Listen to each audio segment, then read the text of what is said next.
And let's bring in Avi Meyer, the former editor-in-chief of the Jerusalem Post, for more. Avi, thank you for coming on. You are a former editor of one of Israel's major newspapers. So what's your sense of the scale of these protests now? Because Israel's no stranger to protests, and certainly not on this issue. So why is it seems like people are reporting this as different this time? Well, then, this is a country that is very much wrapped up in tremendous, profound grief over those 6 young people who were executed by their Hamas captors and their bodies recovered just a few days ago. But that grief has been translated to tremendous rage on the part of many, many Israelis who feel that not enough has been done to bring those hostages home. We understand that Hamas is set to release a video in the coming hours that will perhaps show the last minutes of those young people before they were executed. We anticipate that that will further inflame tensions in this country. But it does feel, as your correspondent said, that this may be an inflection point, that these are the largest protests the country has seen since October the 7th, and the pressure may become so overwhelming that the government has no choice but to seek a deal even more seriously than it had up until this point.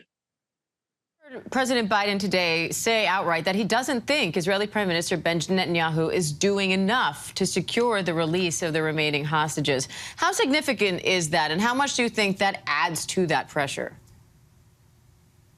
I think it is significant. I think it's quite clear that the president is trying to sort of give an added boost to those protests in this country, to apply pressure both from without and from within to the government to come to some kind of an agreement. We know that there are significant differences of opinion within the prime minister's own cabinet.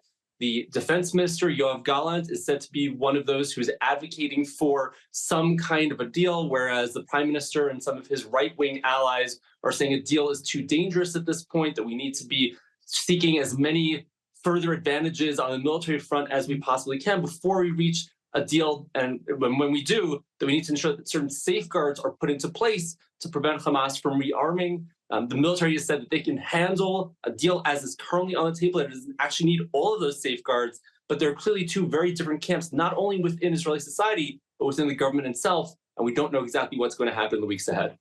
And some have accused Netanyahu of not just not doing enough, but actually sabotaging these negotiations with Hamas in an effort to preserve his own political power. Do you think there's any credibility to that claim, and why would that help him?